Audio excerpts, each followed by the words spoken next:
اللہ تبارک و تعالیٰ نے انسان کو ان تمام احکامات سے روشناس کرایا ہے کہ جو انسان اس کی حفاظت کے لیے لازمی اور ضروری ہے، اور یہ تو ہم کو معلوم ہی ہے کہ دنیا کے اندر جتنے بھی دین حق آئے ہیں، ادیان حقہ آئے ہیں، ان کے مقابلے کے لیے ادیان باطلہ اور شریر اور فسادی لوگ ہمیشہ کھڑے رہے ہیں، لیکن اللہ تبارک و تعالیٰ جس دین کو اپنا پسندیدہ دین دنیا میں بنا کر بھیجتا ہے، ہر زمانے کے اندر غلبہ اور فوقیت اسی کو حاصل ہوتی ہے۔ آج ہمارے زمانے کے اندر اسلامی احکام کے اوپر روزانہ کوئی نہ کوئی انگلی اٹھانے والا کھڑا رہتا ہے۔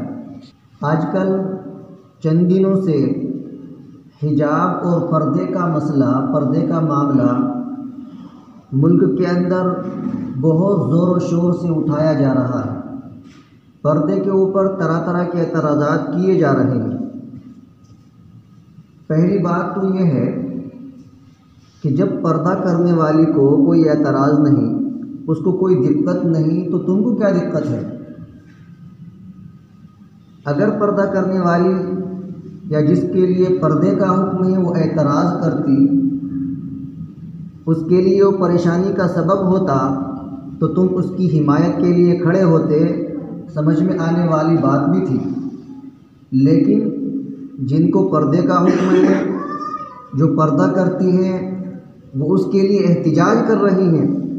کہ ہمیں تو پردہ کرنا ہے، یہ ہمارا حق ہے، شرعی حق بھی ہے اور جمہوری حق بھی ہے۔ وہ اپنی اس حق کی مانگ کر رہی ہیں، لیکن فتین اور شریر لوگ اس کے برخلاف، اس کے برعکس، اور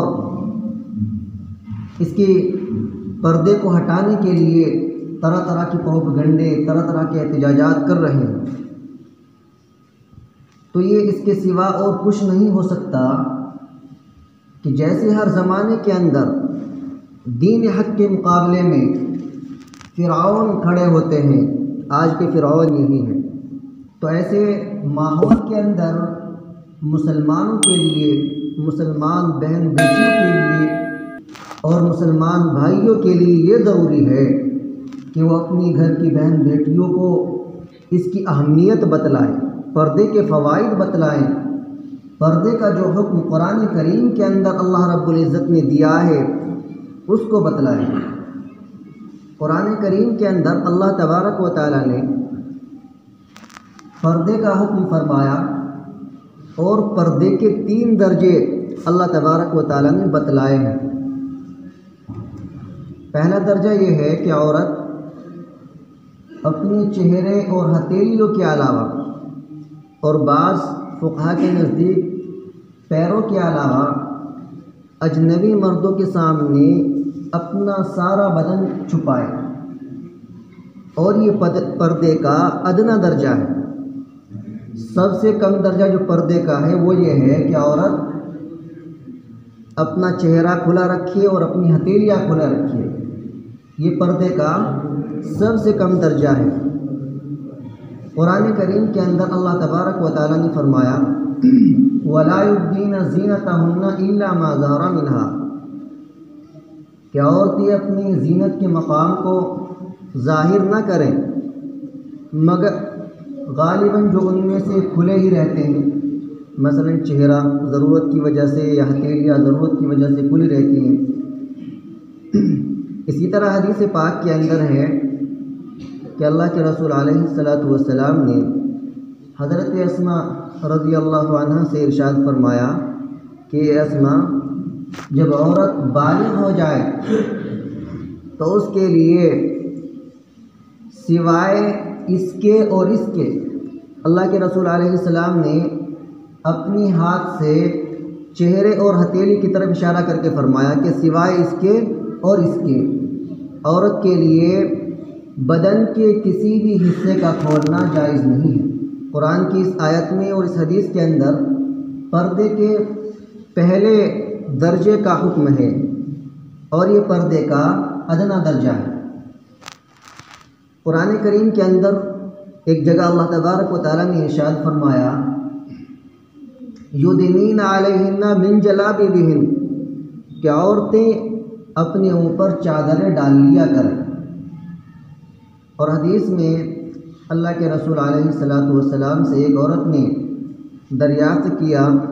کہ اللہ کے رسول اگر ہم میں سے کسی کے پاس چادر نہ ہو تو وہ عید کی نماز پڑھنے کے لیے کیسے جائے؟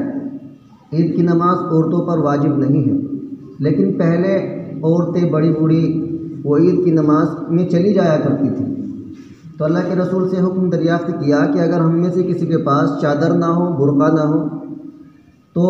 وہ کیسے جائے گی؟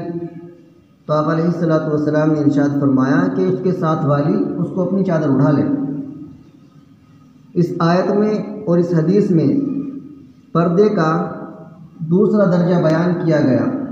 اور یہ پردے کا درمیانی درجہ ہے، یعنی عورت اپنے چہروں کو بھی ڈھانپ کر رکھے، اپنی ہتھیلیوں کو بھی چھپا کر رکھے،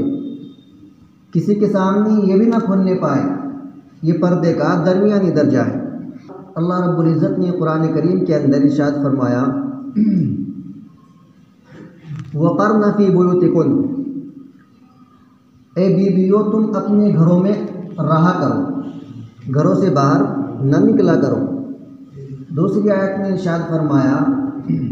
وَلَا تُخْرِجُوهُنَّ مِن بُيُوتِهِنَّ وَلَا يَخْرُجْنَ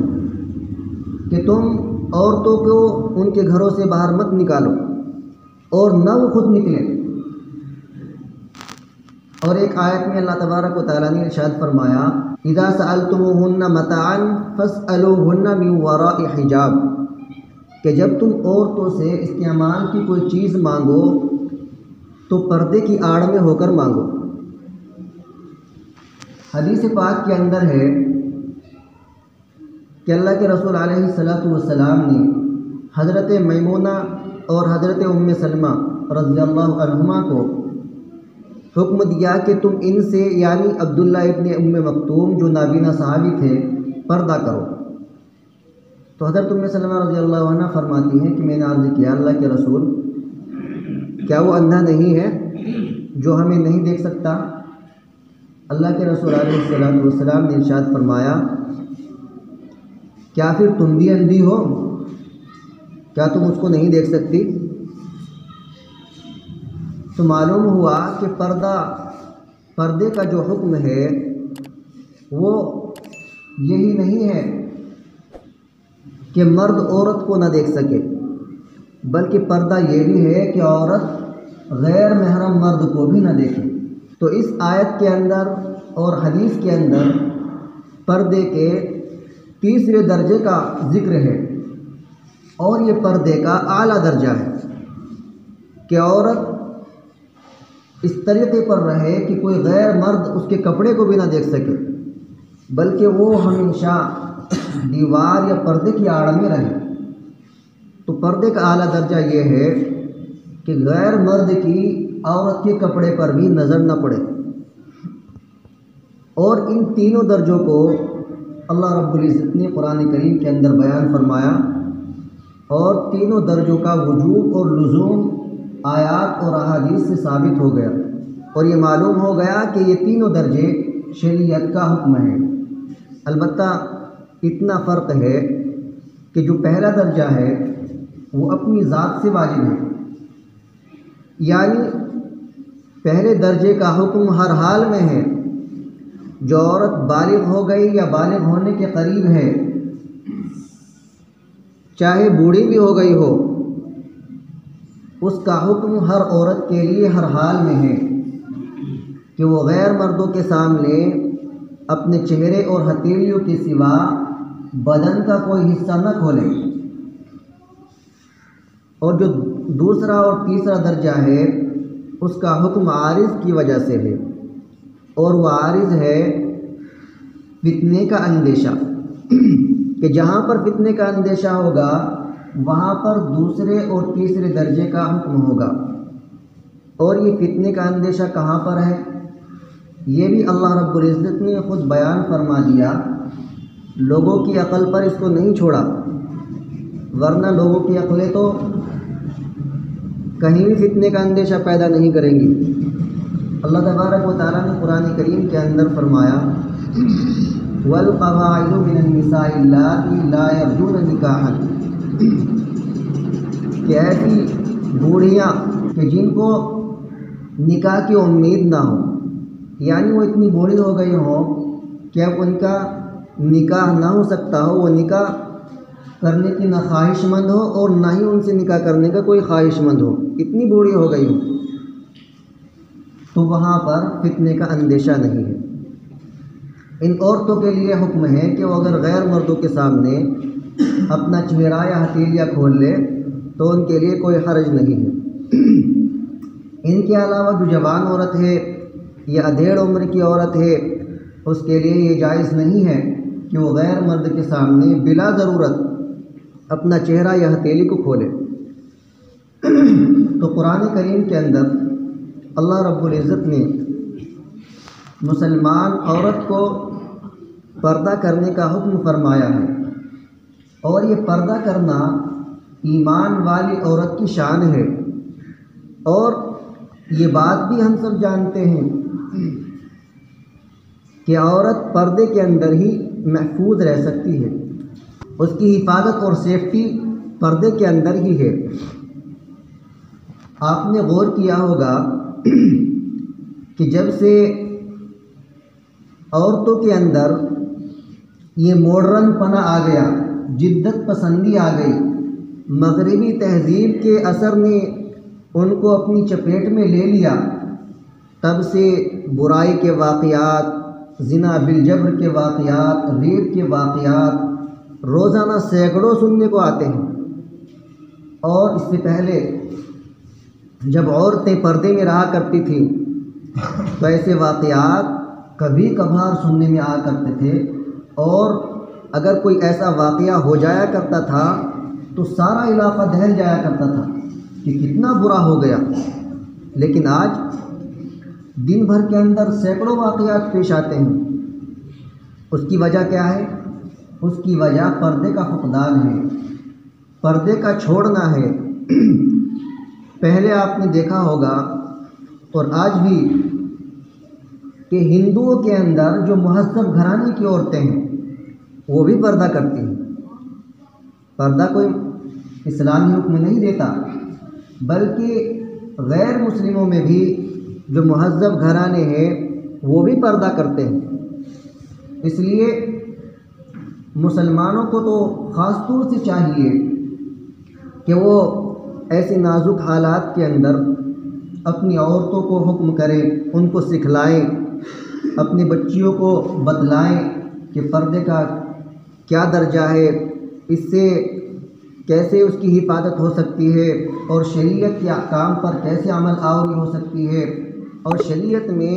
ایسی عورت کے لیے بڑے بڑے انعامات ہیں جو اللہ کے احکام پر عمل پیرا ہوتے ہوئے پردے کا اہتمام کرتی ہے۔ تو آج کل ہندوستان کے اندر یہ ماحول گرم کیا جا رہا ہے کہ یہ پردہ ایک ظلم ہے، مسلمان عورتوں پر یہ ظلم کیا جا رہا ہے۔ تو ہم اپنی بہن بیٹیوں کو بتلائیں کہ یہ ظلم نہیں ہے، بلکہ یہ ان کی شان ہے اور ان کی حفاظت کا ذریعہ ہے۔ اللہ کے احکام کی عمل آوری، اللہ کے احکام پر عمل آوری، اور اس پر بڑے بڑے انعامات ہیں۔